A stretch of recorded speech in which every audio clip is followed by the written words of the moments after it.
বাঙালির জাতির পিতা জারদ ছিলেন। এই নিউজটা যখন দেখেছি তখন পিছনের একটা গল্প মনে পড়ছে। আল্লামা সাঈদী বলেছিলেন, যে আমাকে রাজাকার বলবে সে পিতৃ পরিচয়হীন জারদ সন্তান। ওনার এই কথা কেমন যেন মিলে যাচ্ছে।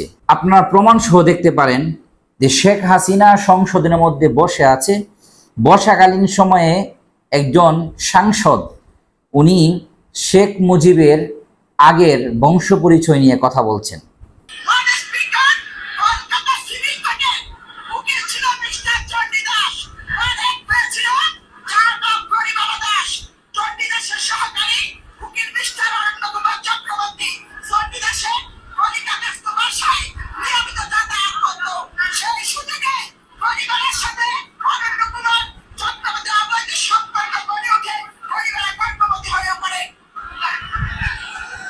যাক, এখানে চিল্লাচিল্লির কারণে অনেকগুলো বক্তব্য আপনারা বুঝতে পারবেন না। আমি ইতিহাসটা বলি কিভাবে উনি জারদ সন্তান। শেখ মুজিবের যে নানা ছিল, সেই নানা ছিল কলকাতার একজন উকিল। ওনার নাম ছিল চন্দ্রী দাস। ওনার একজন সহকারী ছিল, উকিলদের সাথে প্রায় সহকারী থাকে। ওনার যে সহকারী ছিল, ও সহকারীর নাম ছিল অরণ্য কুমার চক্রবর্তী।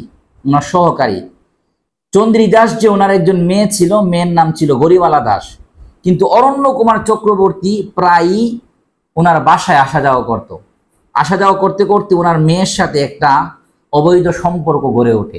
এই অবৈধ সম্পর্কটা এমন পর্যায়ে দাঁড়ায় যে এক পর্যায়ে যে গরিবালা দাস গর্ভবতী হয়ে পড়ে। গরিবালা যখন গর্ভবতী হয়ে যায় তখন অরণ্য কুমারকে বিয়ের জন্য চাপ দেয়, কিন্তু অরণ্য কুমার সে গরিবালাকে বিয়ে করার জন্য সে রাজি হয় না। কিন্তু এটা করতে করতে গরিবালার ঘরের মাঝে একটা পুত্র সন্তান জন্মগ্রহণ করে। সেই পুত্র সন্তানের নাম হলো দেবদাস। পুত্র সন্তানের নাম হয় দেবদাস। দেবদাসের বয়স 3 বছর হয়ে যায়। এটা নিয়ে চন্দ্রী দাস সে অনেক চিন্তা ফিকিরে থাকে। তার মান সম্মান নিয়ে টানাটানি লাগে যে মেয়েকে বিয়ে ছাড়াই তার সন্তান হয়ে গেছে, সন্তানের বয়স 3 বছর হয়ে গেছে, এখনো পর্যন্ত মেনে নিচ্ছে না। শেষ পর্যন্ত 3 বছরের সন্তানকে নিয়ে গরিবালা চক্রবর্তীকে বিয়ে করে লুৎফুর রহমান। এই লুৎফুর রহমান গরিবালা চক্রবর্তীকে বিয়ে করার পরে তখন এই দেবদাস হয়ে যায় শেখ মুজিবুর রহমান। এ সম্পর্কে লুৎফুর রহমানের স্ত্রী সেও মুসলিম হয়ে যায়। লুৎফুর রহমান কেন একটা হিন্দু মেয়েকে তার 3 বছরের পুত্র সন্তান সহকারে বিয়ে করলেন? লুৎফুর রহমান ছিলেন অনেক গরিব, কিন্তু অন্যদিকে শেখ মুজিবের যে নানা চন্দ্রী দাস উকিল, সে ছিল অনেক বড় লোক। সে তার অনেক সহায় সম্পত্তি দিয়ে 3 বছরের সন্তান সহকারে তার মেয়েকে লুৎফুর রহমানের কাছে বিয়ে দিয়েছেন।